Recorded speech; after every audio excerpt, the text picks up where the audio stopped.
Hello friends, नमस्कार। स्वागत है आपका आज के वीडियो में, आज के क्लास में। और आज जो हमारा चैप्टर होने वाला है, मैं मनु कुशवाहा स्वागत करता हूं आपका आज के वीडियो में।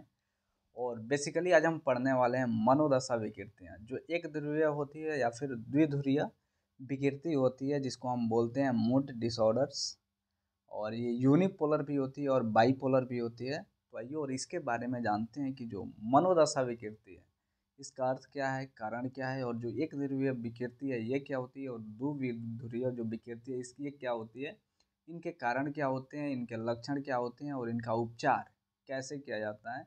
तो थोड़ा सा जो चैप्टर है, थोड़ा बड़ा चैप्टर है, लेकिन मज़ा आने वाला है। ये जो चैप्टर है काफ़ी इंटरेस्टेड चैप्टर है, और ख़ास करके साइकोलॉजी में थोड़ा ज़्यादा जो है ये बेहतरीन चैप्टर है। तो उम्मीद है कि आपको समझ में आएगा। साइकोपैथोलॉजी का सबसे बेहतरीन चैप्टर, जो कि सामान्य जीवन में उपयोग किया जाने वाला है मूड के ऊपर।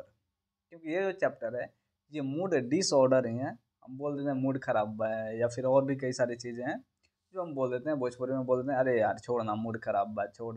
बहुत सी बातें इसमें आती है। तो फिर आइए और शुरू करते हैं कि जो मनोदशा है विकृति, इसका अर्थ क्या होता है।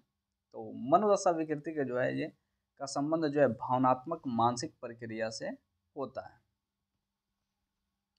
इसी आधार पर मनोदशा विकृति को भावनात्मक विकृति भी कहा जाता है। इस विकृति की स्थिति में कभी अत्यधिक विषाद और कभी अत्यधिक उत्साह घटित होते हैं। रेवर एलन तथा रेवर ने जो है 2009 में मनोदशा विकृति को परिभाषित करते हुए कहा है कि मनोदशा विकृतियों का तात्पर्य विकृतियों के उस वर्ग से है जिसमें मनोदशा उपद्रव अथवा जो है संवेगात्मक भाव की विशेषता इस सीमा तक पाई जाती है जहां अत्यधिक एवं जो है अनुपयुक्त विषाद या उत्साह घटित होता है। अत्यधिक, बहुत ज़्यादा खुशी हो गया, बहुत ज़्यादा दुख हो गया, तो ये विकृति वहाँ पे पाई जाती है, मनोदशा पाई जाती है। तो अगर इसका विश्लेषण किया जाता है तो कुछ बातें हैं जो स्पष्ट हो जाती है। पहली जो बात है, मनोदशा की गणना मनोविकृति के अंतर्गत की जाती है। दूसरा, इस मानसिक विकृति का संबंध भावनात्मक मानसिक क्रिया से है, इसलिए इसको हम भावनात्मक विकृति भी कहते हैं।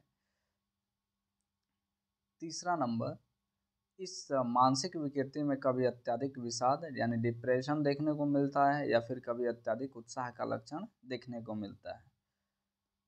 और चौथा नंबर है, इस विकृति में घटित विषाद या उत्साह अधिक तीव्र होने के साथ साथ अनुपयुक्त भी होता है, यानी अप्रोप्रिएटेड होता है। पांचवा नंबर है, मनोदशा विकृति अथवा जो भावनात्मक विकृति को विकृतियों का एक वर्ग माना जाता है। कारण इसमें कई तरह की विकृतियां पाई जाती हैं, जैसे अत्यधिक उत्साह, अत्यधिक विषाद इत्यादि। मनोदशा विकृति के कुछ प्रकार हैं। पहला प्रकार है एक ध्रुवीय विकृति, दूसरा है द्विध्रुवीय, तीसरा है डाइसाइथमिक डाइसथाइमिक विकृति, चौथा है साइक्लोथाइमिक विकृति। और इसी के बारे में पढ़ेंगे। और ये जो विकृतियाँ होती हैं ये क्या होती हैं, इनके उपचार क्या हैं, लक्षण क्या हैं, और इसको पढ़ने के बाद हमारा चैप्टर ख़त्म हो जाएगा। लेकिन ये काफ़ी ज़्यादा चलने वाला है, तो उम्मीद है कि ये जो वीडियो है करीब करीब आधे घंटे के आसपास चलेगी। तो आइए और शुरू करते हैं कि एक ध्रुवीय विकृति या फिर जो विषादी विकृति है, डिप्रेसिव डिसऑर्डर जिसको बोलते हैं, या फिर यूनिपोलर जो है डिसऑर्डर बोलते हैं, ये होता है क्या है। जिस मनोविकृति को पहले विषाद या फिर विषादी विकृति कहा जाता था, अब उसे एक ध्रुवीय विकृति कहा जाता है। कभी कभी एक ध्रुवीय विकृति को मुख्य विषादी घटना भी कहते हैं। रेवर ने इसकी जो है परिभाषा वो दिया है और कहा है कि इस विकृति का तात्पर्य ऐसी विकृति से है जिसमें केवल विषादी घटनाएं घटित होती हैं, इसमें उत्साह या उन्माद नहीं पाया जाता है। ये जो है यह लक्षण द्विध्रुवीय विकृति में पाया जाता है। इसका जो लक्षण है, मनोदशा लक्षण, संज्ञानात्मक लक्षण भी होते हैं। तो मनोदशा लक्षण है, इस मानसिक रोग का मुख्य लक्षण मनोदशा से संबंधित है। रोगी हमेशा खिन्न, उदास या फिर निराश रहता है। वो हमेशा अपने आप को उपेक्षित महसूस करता है। वो अपने जीवन में आशा और उल्लास नहीं देखता है। निराशा के कारण आत्महत्या की प्रवृत्ति से वह पीड़ित रहता है। दूसरा है संज्ञानात्मक लक्षण। इस विकृति मानसिक रोग से पीड़ित जो है व्यक्ति कई तरह के संज्ञात्मक लक्षण इसमें पाए जाते हैं। रोगी प्रायः निराशावादी, क्योंकि देखो भाई सीधी सी बात है, विषादी है तो नॉर्मल सा चीज़ ये रहेगा, इसके कारण और कुछ उपचार हैं। नकारात्मक प्रवृत्ति इसमें अधिक पाई जाती है, वो अपनी समस्याओं को का आकलन जो है बढ़ा चढ़ा कर करता है और रोगी की स्वधारणा कमजोर होती है। दूसरा है दैहिक लक्षण। एक ध्रुवीय विकृति या फिर विषाद विकृति के रोगी में कई तरह के दैहिक लक्षण देखे जाते हैं। ऐसे लक्षणों में बाधित निद्रा, बाधित भोजन प्रतिरूप और यौन प्रणोदर यानी सेक्स की जो है कमी हो जाती है। शारीरिक रोग अधिक देखे जाते हैं। इसका एक नैदानिक मापदंड भी है जिसमें अधिक उत्साह का अभाव और बाधित लक्षण इत्यादि पाए जाते हैं। इसके कारण मनोगतिक कारण भी हैं।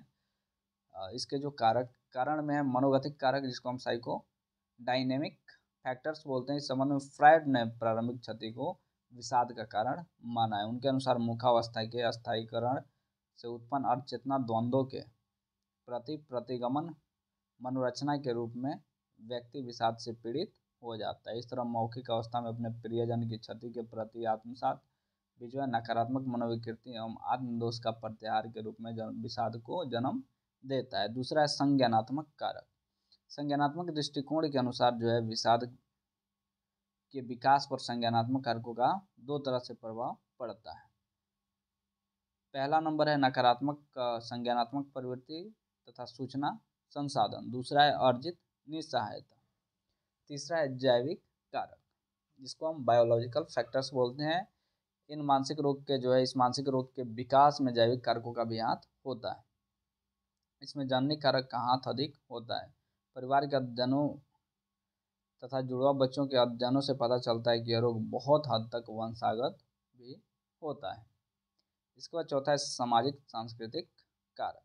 विषादी विकृति या फिर एक ध्रुवीय विकृति के विकास पर कई अवक्षेपी कारकों का भी हाथ होता है, प्रभाव पड़ता है। इनमें दोषपूर्ण प्राथमिक सामाजिकरण, दोषपूर्ण अधिगम प्रतिरूप और दोषपूर्ण सांस्कृतिक मानक आदि प्रमुख है। इसका जो उपचार है, इसमें मनोगति की चिकित्सा बहुत ज़्यादा उपयोग की जाती है, व्यवहार चिकित्सा भी उपयोग किया जाता है, संज्ञानात्मक चिकित्सा भी उपयोग किया जाता है और शारीरिक चिकित्सा और ड्रग थेरेपी भी उपयोग किया जाता है। और जरूरत पड़ने पे विद्युत आघात, जिसको हम विद्युताक्षेपीय चिकित्सा, जिसको हम कन्वल्सिव थेरेपी भी बोलते हैं, तो ये जहाँ पे जैसा जो है आवश्यकता पड़ेगी वैसा इस्तेमाल इसका किया जाता है। इसके बाद द्विध्रुवीय विकृति, जिसको हम उत्साह विषाद के नाम से भी जानते हैं। इसका जो अर्थ है और स्वरूप है, उत्साह विषाद अर्थात जो द्विध्रुवीय विकृति वास्तव में मनोदशा विकृति का एक महत्वपूर्ण प्रकार है। यह द्विविमात्मक विकृति है। इस विकृति का एक बीमा उत्साह है और दूसरा बीमा विषाद है। रोगी में कभी उत्साह की बीमा तो कभी विषाद की बीमा दिखती है। एक ध्रुवीय में आपको या तो रोगी हमेशा खुश दिखेगा या फिर हमेशा दुखी दिखेगा। लेकिन जो द्विध्रुवीय है, बाइपोलर है, इसमें क्या होता है कि उत्साह और विषाद एक ही साथ आते हैं, यानी हंसी और खुशी। रोते रोते हंसने लग जाएगा, हंसते हंसते रोने लग जाएगा, दुख में सुखी महसूस करेगा और सुख में दुखी महसूस करेगा। ऐसी स्थिति उसमें आ जाती है। तो रोगी में कभी उत्साह बीमा तो कभी विषाद बीमा सक्रिय दिख पड़ती है। उत्साह प्रधान होता है तो विषाद गौण हो जाता है, जब विषाद प्रधान होता है तो उत्साह गौण हो जाता है। इसके बाद इसके लक्षण है उन्मादी व्यवहार। इस मानसिक रूप से पीड़ित व्यक्ति में उन्माद या उत्साह की प्रधानता होती है। उसके अंदर जो है उत्साह, घमंड, बेचैनी, विचारों की उड़ान आदि जो है ये अत्यधिक पाए जाते हैं। रोगी अत्यधिक सक्रिय रहता है, थकता नहीं है, सोता कम है, यौन के प्रति अधिक सक्रिय बना रहता है। इस तरह से उत्साही विषादी व्यवहार कुछ समय के बाद विषादी व्यवहार के रूप में बदल जाते हैं। इसके बाद विषादी व्यवहार है द्विध्रुवीय विकृति के दूसरे पक्ष या बीमा को जो है विषाद कहा जाता है, यानी उत्साह के बाद विषाद आता है। और उत्साह की स्थिति जो है लुप्त होने के बाद विषाद की स्थिति प्रकट होती है। रोगी के व्यवहारों में उदासीनता, निराशा और सामाजिक अलगाव, चिड़चिड़ापन आदि के लक्षण देखे जाते हैं। उसका यौन प्रनोदन कमजोर हो जाता है, नकारात्मक प्रवृत्ति ज़्यादा हो जाता है और आत्मनिंदा बढ़ जाता है। रोग भ्रम से संबंध जो है वो व्यामोह विकसित हो जाते हैं। इसके बाद इसके कारण जो है ये जनिक कारण भी है, और जनिक कारण का मतलब क्या हो जाता है, जो बायोलॉजिकल जेनेटिक फैक्टर वो ऊपर पीढ़ी दर पीढ़ी आते रहता है। ये भी कारक हो सकते हैं कि अगर किसी व्यक्ति को दादा को था तो हो सकता है कि बेटे का नाम पर पोता को हो जाए, क्योंकि जीन जो है वो आया हुआ है। इसके बाद दूसरा है दैहिक अस्थिरता, जिसको हम साइकोलॉजिकल इंस्टेबिलिटी बोलते हैं। द्विध्रुवीय विकृति का विकास में जो है शारीरिक तथा दैहिक स्थिरता का भी जो है हाथ होता है। न्यूरोट्रांसमीटर के स्तर के बढ़ने से उन्मादी घटना बढ़ती है। इस तरह के उत्तेजन से जो है पश्चीय स्थलीय जो ग्राहक हैं, यानी जिसको हम पोस्ट साइनेप्टिक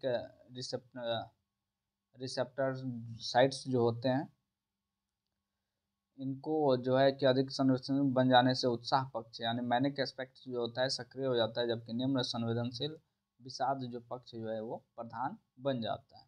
इसके बाद प्रतिबलक, जिसको हम स्ट्रेसर बोलते हैं, स्ट्रेस के कारण भी ये स्थिति उत्पन्न हो जाती है। इसका जो है उपचार ये लिथियम थेरेपी की जो है इस्तेमाल इसमें किया जाता है। इसके बाद डाइवल प्रोएक्स चिकित्सा जो है इस्तेमाल किया जाता है, और विद्युत कंसल्टिव चिकित्सा का उपयोग किया जाता है। सहायता चिकित्सा यानी सपोर्टिव थेरेपी का भी उपयोग इसमें किया जाता है। जो लिथियम जो है वास्तव में मनोविकृति विरोधी औषध है। लिथियम जो है एंटी जो है साइकोटिक ड्रग होता है।